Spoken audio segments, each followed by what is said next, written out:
Welcome to Storytime with Miss Gray. I would like to read to you today The Three Little Wolves and the Big Bad Pig. Once upon a time, there were three cuddly little wolves with soft fur and fluffy tails who lived with their mother. The first was black, the second was gray, and the third was white.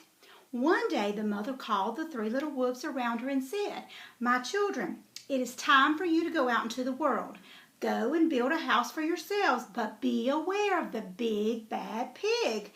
"Don't worry, Mother, we will watch out for him," said the three little wolves, and they set off. Soon they met a kangaroo who was pushing a wheelbarrow full of red and yellow bricks. "Please, will you give us some of your bricks?" asked the three little wolves. "Certainly," said the kangaroo, and she gave them lots of red and yellow bricks. So the three little wolves built themselves a house of bricks. The very next day, the big bad pig came prowling down the road and saw the house of bricks that the little wolves had built. The three little wolves were playing croquet in the garden. When they saw the big bad pig coming, they ran inside the house and locked the door. The pig knocked on the door and grunted, little wolves, let me come in." "No, no, no," said the three little wolves. "By the hair on our chins, we will not let you in, not for all the tea leaves in our china teapot." "Then I'll huff and I'll puff and I'll blow your house down," said the pig. So he huffed and he puffed and he puffed and he huffed, but the house didn't fall down. But the pig wasn't called big and bad for nothing. He went and fetched his sledgehammer, and he knocked the house down. The three little wolves only just managed to escape before the bricks crumbled, and they were very frightened indeed. "We shall have to build a stronger house," they said. Well, just then they saw a beaver who was mixing concrete in a concrete mixer. "Please, will you give us some of your concrete?" asked the three little wolves. "Certainly," said the beaver, and he gave them buckets and buckets full of messy, slurry concrete. So the three little wolves built themselves a house of concrete. No sooner had they finished than the big bad pig came prowling down the road and saw the house of concrete that the little wolves had built. They were playing battledore and shuttlecock in the garden, and when they saw the big bad pig coming, they ran inside their house and shut the door. The pig rang the bell and said, "Little frightened wolves, let me come in." "No, no, no," said the three little wolves. "By the hair on our chins, we will not let you in, not for all the tea leaves in our china teapot." "Then I'll huff and I'll puff and I'll blow your house down," said the pig. So he huffed and he puffed and he puffed and he puffed and he huffed, but the house didn't fall down. But the pig wasn't called big and bad for nothing. He went and fetched his pneumatic drill and smashed the house down. The three little wolves managed to escape, but their chins were trembling and trembling and trembling. "We shall build an even stronger house," they said, because they were very determined. Well, just then they saw a truck coming along the road carrying barbed wire, iron bars, armor plates, and heavy metal padlocks. "Please, will you give us some of your barbed wire, a few iron bars and armor plates, and some heavy metal padlocks?" they said to the rhinoceros who was driving the truck.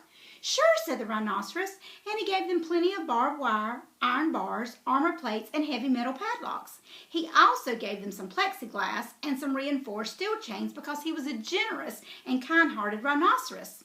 So the three little wolves built themselves an extremely strong house. It was the strongest, securest house one could possibly manage, and they felt absolutely safe. The next day, the big bad pig came prowling along the road as usual. The three little wolves were playing hopscotch in the garden. When they saw the big bad pig coming, they ran inside their house, bolted the door, and locked all the 37 padlocks. The pig dialed the video entrance phone and said, "Little frightened wolves with the trembling chins, let me come in." "No, no, no," said the little wolves. "By the hair on our chins, we will not let you in, not for all the tea leaves in our china teapot." "Then I'll huff and I'll puff and I'll blow your house down," said the pig. So he huffed and he puffed and he puffed and he huffed, but the house didn't fall down. But the pig wasn't called big and bad for nothing. He brought some dynamite, laid it against the house, lit the fuse, and the house blew up. The three little wolves just managed to escape with their fluffy tails scorched. "Something must be wrong with our building materials," they said. "We have to try something different." But what? At that moment, they saw a flamingo coming along pushing a wheelbarrow full of flowers. "Please, will you give us some of your flowers?" asked the little wolves. "With pleasure," said the flamingo, and he gave them lots of flowers. So the three little wolves built themselves a house of flowers. One wall was of marigolds, one of daffodils, one of pink roses, and one of cherry blossoms. The ceiling was made of sunflowers, and the floor was a carpet of daisies. They had water lilies in their bathtub and buttercups in the refrigerator. It was a rather fragile house, and it swayed in the wind, but it was very beautiful. The next day, the big bad pig came prowling down the road, and he saw the house of flowers that the three little wolves had built. He rang the bluebell at the door and said, "Little frightened wolves with the trembling chins and the scorched tails, let me come in." "No, no, no," said the three little wolves. "By the hair on our chinny chin chins, we will not let you in. Not for all the tea leaves in our china teapot." "Then I'll huff and I'll puff and I'll blow your house down," said the pig. But as he took a deep breath, ready to huff and puff, he smelled the soft scent of the flowers. It was fantastic. And because the scent was so lovely, the pig took another breath and then another. And instead of huffing and puffing, he began to sniff. He sniffed deeper and deeper until he was quite filled with the fragrant scent. His heart grew tender and he realized how horrible he had been. And right then he decided to become a big, good pig. He started to sing and dance the tarantula. At first, the three little wolves were a bit worried. It might be a trick. But soon they realized that the pig had truly changed, so they came running out of the house.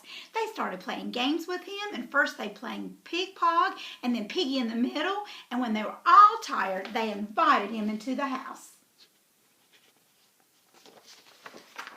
They offered him tea and strawberries and wolfberries and asked him to stay with them as long as he wanted. The pig accepted, and they all lived happily together ever after. The end. Thanks for joining me. See you next time with Storytime with Miss Gray.